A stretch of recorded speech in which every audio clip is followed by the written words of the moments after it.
Good evening, everybody. This is Ervin with AquaLocate. Welcome back to Live with Ervin Kraemer from Texas with AquaLocate.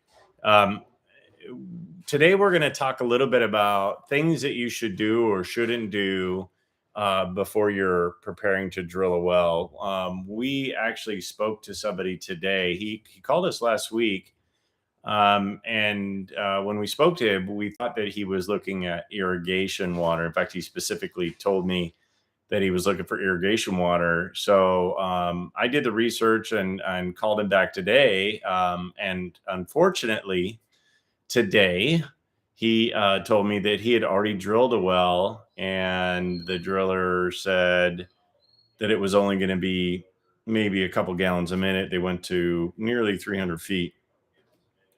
So Um, so my obvious opinion, I guess, would be in an area like this, after doing the research, it did look like he probably should have had exploration done before he drilled. So that's going to be an obvious suggestion in this area. I would have suggested that had he and I talked before he had the well drilled. Unfortunately, it was scheduled, so he went ahead and had it drilled. But now that he has gone through the effort of having the well drilled, there's a couple things that he needs to do before he starts jumping forward and having us come out and do some exploration or spend more money on drilling another well. So a couple things I learned today that I didn't know last week. He already has an existing well that's productive, but it doesn't produce as much as the pump extracts. So what I told him is what he needs to do is he needs to perform a pump test on that well. Since he already has a pump installed, he's been using it for quite a long time to water cattle and things like that, which is what he needs water for. My recommendation to him is to perform a simple pump test on that. I sent him instructions. We'll do that for anybody. If you have an existing well and you're not sure how much it produces, I can help you sort of try to navigate that or dial that in a little bit and get a little more specifics on that. So that was my first suggestion. And I would have suggested that to anybody, whether they were going to hire us or not. The second suggestion on his new well is to get a pump test done, which he told me he knows somebody that can do it, but they're gone until the end of the month. I wish I could take a month off, to be honest with you, but I can't. We have too many people calling that need our help. And so taking a month off would be a bit difficult. Even when we're on the road on vacation or taking time away from the office, we're typically available for phone calls because people need our help. And we're happy to do that. And if I can answer the question when we're just on the road, I'll do it. I did it a couple weeks ago when we were on the road in Washington State, as some of you already saw.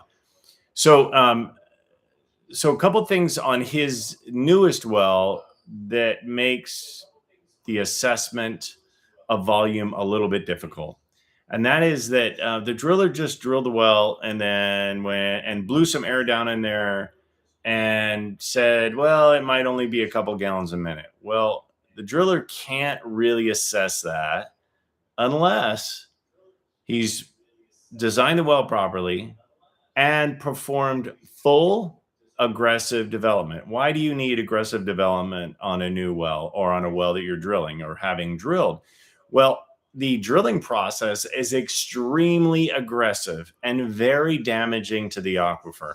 And it kind of has to be in some senses, because when they're drilling, if they don't plug the formation up or create what they call a mud cake in the well, then there's some risk that some of the material in the well will collapse on top of the drill bit, and that will actually potentially at least cause the drill bit to get stuck in the well, and they don't want to do that. It's called collaring, I think, is what the industry calls it, and they don't want collaring, so they use a lot of air pressure. I mean, in many cases, hundreds of psi, that's pounds per square inch. That's pushing the water and all the fine material that they're creating during the drilling process, is pushing it away from the well and plugging up the well with a mud cake. So when they do that, we don't really know how deep it reaches. Sometimes it could be just an inch or even a fraction of an inch. Other times it could be inches reaching into the aquifer, into the water-bearing strata. And they've got to pull that back out or undo that damage. They've got to fix that. And that process is called well development. So once they've done proper aggressive well development, and that can usually take 6, 8 or more hours, once they get that water cleaned up and they get the mud cake pulled away from the well, then they can do a pump test. If they're just doing an airlift test, that is not, period. It's not an assessment of the yield. It can't determine yield with just simply blowing air into the well and lifting water out, and it gushes and it looks like a ton of water, and it may not be any water, or it'll be very little water.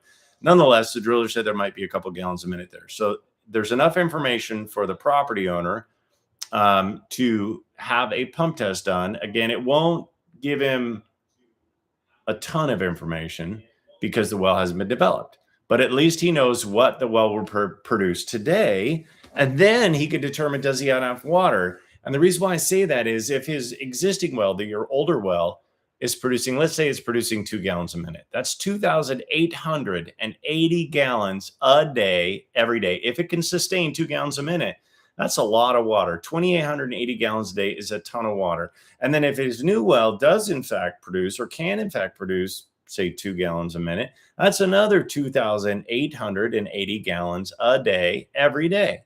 So what he needs, if those 2 wells do produce that kind of water, what he needs is a storage system so he can manage the water. And if he manages the water correctly, he'll have over 5,000 gallons. It's like 5,760 gallons a day, every day. The average home inside your home uses less than 500 gallons a day. So that will leave him a residual of over 5,000 gallons to water cattle. Now, I don't know everything about cattle. We do raise some cattle. They don't drink an awful lot of water. You'd be shocked. Here in Texas, in the mid to upper 90s, they don't drink as much water as you might imagine. They probably drink at the most around 20 odd gallons a day, more or less. Again, maybe in super hot times, it might drink a little more water during the day, but they don't drink as much as you think. So he said he had 40 head of cattle. That's 40 times 20, what is that? 800 gallons a day or something like that. Even if they drink twice that, he's still got more than enough water. If both of his wells produce 2 gallons a minute each, he's got plenty of water. So in this case, he may not need our help. He may just need some advice, some direction. I did send him some information about the drilling process. We send it to everybody so that they have that information, so that they're not kind of running blind a little bit. It gives them information that they can talk to their driller about. The other thing that we provide often is a pump test instructions. It's really basic. You got to have a pump in your well. Ideally, that pump is actually slightly produces or draws out slightly more than the aquifer will produce. Then you can perform kind of a stress test on the well and see how much it will produce. Once he has that information, we can help him design a really simple plan to create his own storage system. And if you're somewhat mechanically inclined, you can do a little bit of plumbing and a little bit of electrical work, not a lot. You can get it done yourself. If you're not sure, if you're not competent in that, or you're not familiar with that, I'm sure that you could find somebody that you go to church with, or somebody you know that could probably help you do your own storage system. I strongly recommend it on low yield wells to have a storage system. I've mentioned this before when we were a lot younger. We had our own well. It wasn't producing a lot of water. We extracted about 2 gallons a minute. I installed a storage system, and we never thought about water. And we had 3 horses, multiple other animals, farm animals, and dogs and cats and things like that, and a pool and all that. And we only had 2 gallons a minute, and we really never thought about water because we managed the water properly. So before you dive deep into drilling another well, if you have an existing well, give us a call. And if you're not sure what it will produce, we can try to help you through that process and talk you through it. Our help is free when it comes to this type of advice. Just give us a holler. 800-251-2920 is the easiest way to get a hold of us. You can also fill out a contact form on our website. We would love to talk to you through that, or go to YouTube and message us here on this live stream or on one of the videos. We'll try to catch up with you that way, or go to Facebook. You can message us on Facebook. We would love to talk to you. Hey, a couple weeks ago, I had a question from somebody during a live stream, and I just haven't been able to get to this. And this question is from Jess and Kathy. And they were saying, so I'm watching your video, and the question I have about is, if you went, say you drilled to 100 feet and used all the filtering systems that they have out now, they have a lot of good modern filtering systems. That's their point. Would that be cheaper if the water was bad at 100 feet than going way deeper, they said. So there's a lot to talk about and kind of digest on that one. Let's just make an assumption. If, let's say, a deeper aquifer did exist, and that deeper aquifer would produce about the same amount of water as the water at 100 feet. But the water at the 100 feet needed a lot of filtration. Which one would be cheaper? If they're equal in potential, if the deeper ones is equal potential volume as the upper one. Honestly, in the long term, it might be a wash, or in the short term, it might be a wash. Installing a good filtration system for your home can be 10,000 or more dollars if it's a really good, say, RO, reverse osmosis filtration system with most of ours. It really depends on the water quality, whether you need an RO or some other type of filtration system. But let's go on the assumption that you need some sort of reverse osmosis filtration system, a whole home reverse osmosis system that produces enough water for you to use inside and outside, because a lot of homes, they don't separate the outside water from the inside water. Those can cost $10,000+ and they require about a quarterly or every 6-month maintenance, new filters, things like that, so that the water can continue to be properly processed. So there's ongoing costs to some of the modern filtration systems. So let's say it's 15,000, rough numbers. If at 300 feet or 350 feet, like in our area, there's two aquifers. There's a shallow one at about 200 feet deep, and then another one with a max depth of about 400 feet. To drill another couple hundred feet, you're probably looking at our area about $12,000, something like that. So kind of close to the same cost as a whole home reverse osmosis system.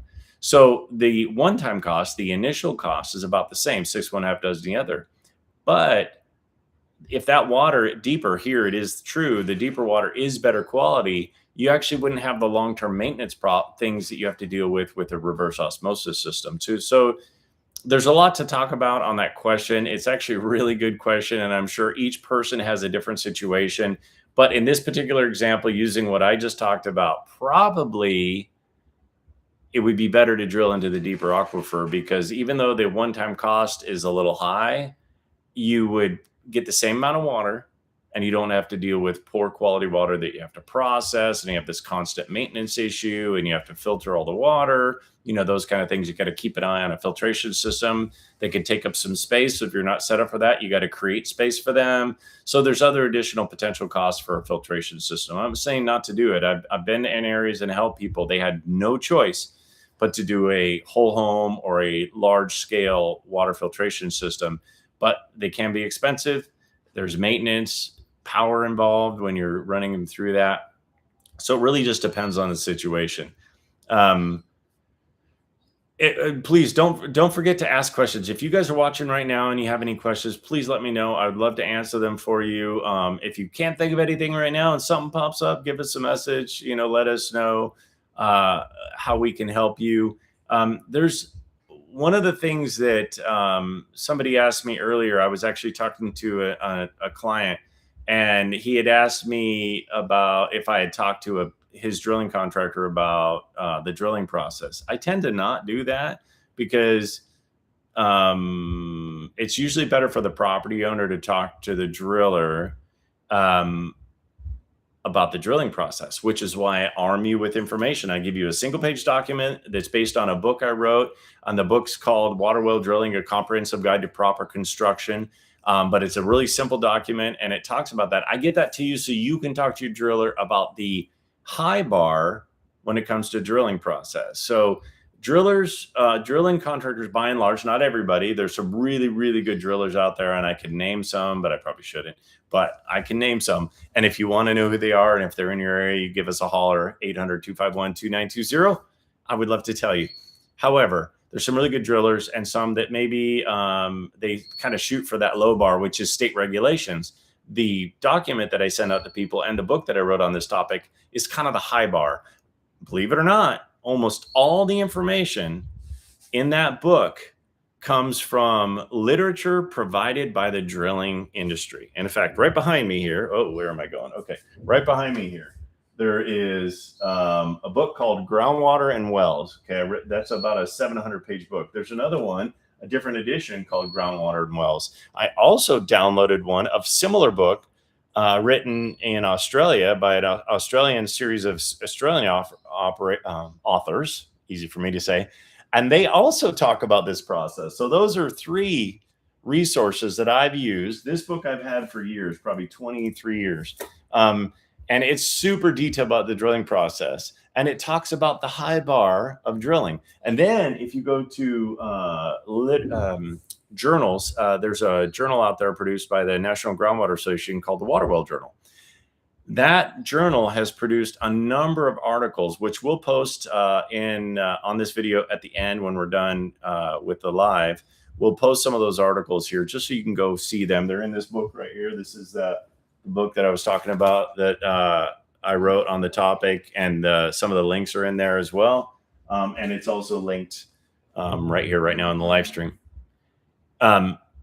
So there's a lot of information out there about drilling, the proper drilling process. Again, I'm reiterating 25 years of experience helping people deal with the drilling process, but also a lot of literature has been written on this topic. It's out there. I just condensed it into an easy consume, about 90-page book or a 1-page document. That document's free. Don't have to go buy the book. It's fine with me. If you have any questions about the drilling process, please give us a call. I'll talk you through it. I'll give you some bullet points that you can talk to your drilling contractor about. They're really good people. The drilling contractors out there are really good. They want to do a good job. We just got to talk to them about that job and kind of work through the process with them and make sure that they understand what we're looking for from them. Like all contractors, we're not different than that. If you need something from us before we come out, you should holler at us and we should talk about it. We should discuss what we can do, what we can't do. And when it comes to exploration, AquaLocate and PetroLocate do exploration all over the world. We work with independent operators of the GF7 and the PL24 all over the world and some of our earlier systems. In fact, recently we've upgraded some of the GF6s to a more modern version of the GS6 so that the operators can do a better job, collect data a little quicker, and just take advantage of some modern hardware and software. So the other book I wrote on the topic of seismoelectrics, which is the foundation of our company, is called Seismoelectric Exploration, A Practical Guide to Direct Fluid Detection. Again, this is the first book written on the application of seismoelectrics. And if you'd like to know more about seismoelectrics, it's a super easy read, and well, in my opinion. But you could certainly go to that book and read that. You can download it on Amazon if you want a Kindle, or you can actually, somebody just ran upstairs and brought me a copy of it. So this is the hardback version of Seismoelectric Exploration.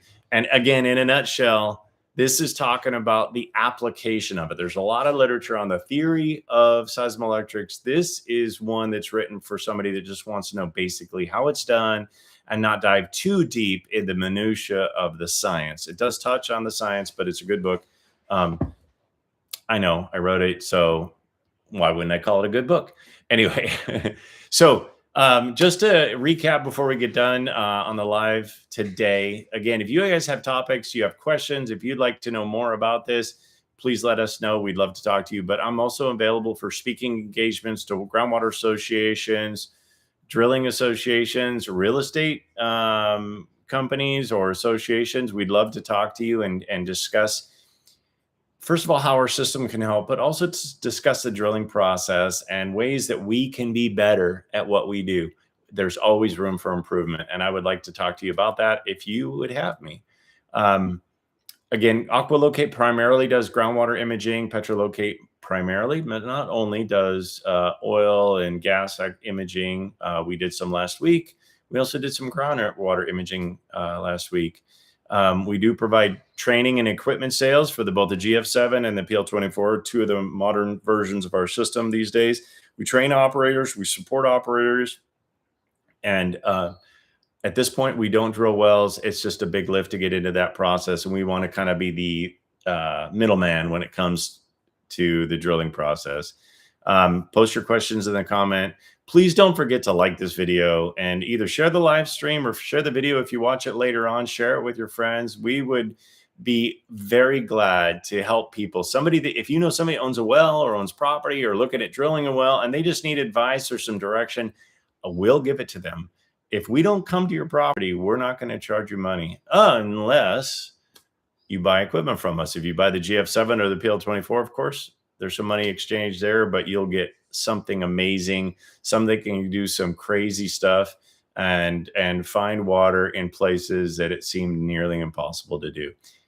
Thanks for listening today, you guys. We're coming to the end. Don't forget to go to aqualocate.com, fill out the contact form, or just read through the website. There's quite a bit of good information on there. You can get my book, either of those books, through links on the websites. Go to petrolocate.com if you're interested in oil exploration. We're glad you joined us today. We'll talk to you guys soon. Have a wonderful rest of your week. We'll be out in the field for a couple days this week, and we'll try to get you some information about how things go with those. All right, take care. Have a good night. See ya. All right, bye.